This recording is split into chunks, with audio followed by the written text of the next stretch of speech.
മഹാവിഷ്ണുവിന്റെ വാഹനമായ ഗരുഡൻ ശ്രീകൃഷ്ണനോട് അല്പം അഹങ്കാരത്തോടെ ചോദിച്ചു, ഭഗവാനെ, ഈ ലോകത്ത് എന്നേക്കാൾ വേഗത്തിൽ സഞ്ചരിക്കാൻ മറ്റാർക്കാണ് സാധിക്കുക? ആ കഴിവുകളെല്ലാം ഉള്ളതുകൊണ്ടല്ലേ ഞാൻ അങ്ങയുടെ വാഹനമായി മാറിയത്? ഭഗവാൻ ഗരുഡനെ നോക്കി ഒന്ന് പുഞ്ചിരിക്കുക മാത്രം ചെയ്തു. അധികം വൈകാതെ ഭഗവാന്റെ പ്രിയപ്പെട്ട ആയുധമായ സുദർശന ചക്രം കൃഷ്ണനെ സമീപിച്ചു പറഞ്ഞു, പ്രഭു, അങ്ങയുടെ മുഖത്ത് എന്തോ ഒരു ആശങ്ക കാണുന്നുവല്ലോ. ലോകത്തിലെ മറ്റെല്ലാ ആയുധങ്ങളെക്കാളും ശക്തനായ ഞാൻ ഇവിടെയുള്ളപ്പോൾ അങ്ങ് എന്തിനാണ് പരിഭ്രമിക്കുന്നത്? അങ്ങയ്ക്ക് നേരെ വരുന്ന എന്തിനേയും ഞാൻ തകർത്തെറിയും. ശ്രീകൃഷ്ണൻ സുദർശന ചക്രത്തെയും നോക്കി മന്ദഹസിച്ചു. തുടർന്ന് അദ്ദേഹം തന്റെ അന്തപുരത്തിലേക്ക് പോയി. അവിടെ രുക്മിണി ദേവി കണ്ണാടിയിൽ നോക്കി തന്റെ സൗന്ദര്യത്തിൽ അഭിനമിച്ചിരിക്കുകയായിരുന്നു. കൃഷ്ണനെ കണ്ടപ്പോൾ ദേവി ചോദിച്ചു, ഭഗവാനെ, അങ്ങന്റെ സൗന്ദര്യം കാണുന്നില്ലേ? എന്നെ കാണാൻ സാക്ഷാൽ സീതാദേവിയെ പോലെ തന്നെയുണ്ടല്ലേ? ശ്രീകൃഷ്ണൻ പതിവ് പോലെ പുഞ്ചിരിച്ചു. മൂവരുടെയും ഉള്ളിലെ അഹങ്കാരം മനസ്സിലാക്കിയ ഭഗവാൻ അതവരെ ബോധ്യപ്പെടുത്താനായി ഒരു പദ്ധതി തയ്യാറാക്കി. ആദ്യം അദ്ദേഹം രുക്മിണിയോട് പറഞ്ഞു, പ്രിയേ, നാളെ നമ്മെ കാണാൻ ഒരു വിശിഷ്ടാതിഥി വരുന്നുണ്ട്. നീ സാക്ഷാൽ സീതാദേവിയെ പോലെ സർവാഭരണ വിഭൂഷിതയായി അണിഞ്ഞൊരുങ്ങണം. ശേഷം അദ്ദേഹം ഗരുഡനെ വിളിച്ചു. ഗരുഡ, നീ ഉടൻ പുറപ്പെട്ട് കാതങ്ങൾക്കപ്പുറമുള്ള ഗുഹയിൽ തപസ്സനുഷ്ഠിക്കുന്ന ഹനുമാനെ കണ്ടെത്തണം. അദ്ദേഹത്തോട് ദ്വാരകയിലേക്ക് വരാൻ പറയുക.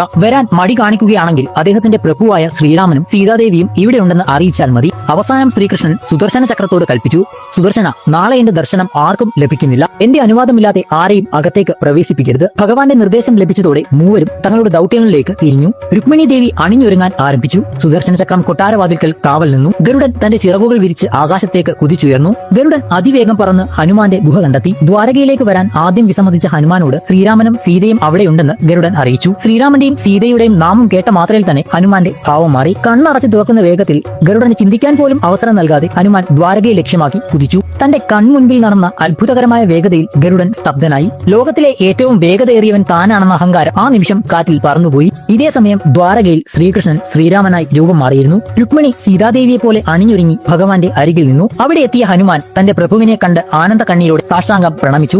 എന്നാൽ രുക്മിണിയെ കണ്ട ഹനുമാൻ സംശയത്തോടെ ശ്രീരാമനോട് ചോദിച്ചു, പ്രഭു, അങ്ങയുടെ സമീപത്ത് നിൽക്കുന്ന ഈ സ്ത്രീ ആരാണ്? സീതാമാതാവ് എവിടെ? ഹനുമാന്റെ ചോദ്യം രുക്മിണിയുടെ ഹൃദയത്തിൽ ഒരു അസ്ത്രം പോലെ തറച്ചു. തനിക്ക് ഒരിക്കലും സീതാദേവിക്ക് തുല്യയാകാൻ കഴിയില്ലെന്ന് ആ നിമിഷം അവർ തിരിച്ചറിഞ്ഞു. അപ്പോൾ ശ്രീരാമരൂപത്തിലുള്ള ശ്രീകൃഷ്ണൻ ഹനുമാനോടായി ചോദിച്ചു, ഹനുമാൻ, നീ ഇവിടേക്ക് വരുമ്പോൾ ആരും നിന്നെ തടഞ്ഞില്ലേ? ഹനുമാൻ വിനയത്തോടെ മറുപടി നൽകി, എന്നൊരു ആയുധം തടയാൻ ശ്രമിച്ചു പ്രഭു, എന്നാൽ അങ്ങയെ കാണാനുള്ള തിടുക്കത്തിൽ ഞാൻ അതിനെ വിഴുങ്ങിക്കളഞ്ഞു. ഹനുമാന്റെ ഉദരത്തിൽ കിടന്നുകൊണ്ട് സുദർശന ചക്രം തന്റെ നിസ്സഹായാവസ്ഥയും അഹങ്കാരവും ഓർത്ത് ലജ്ജിച്ചു. ഏറെ നേരം കഴിഞ്ഞ് ഗരുഡൻ ദ്വാരകയിൽ എത്തിയപ്പോഴേക്കും ഹനുമാൻ മടങ്ങിപ്പോയിരുന്നു. തങ്ങളുടെ തെറ്റു മനസ്സിലാക്കി തലകുനിച്ചു നിന്ന മൂവരോടുമായി ശ്രീകൃഷ്ണൻ പറഞ്ഞു, നിങ്ങൾക്ക് ഓരോരുത്തർക്കും അസാധാരണമായ കഴിവുകളുണ്ട് എന്നത് സത്യമാണ്.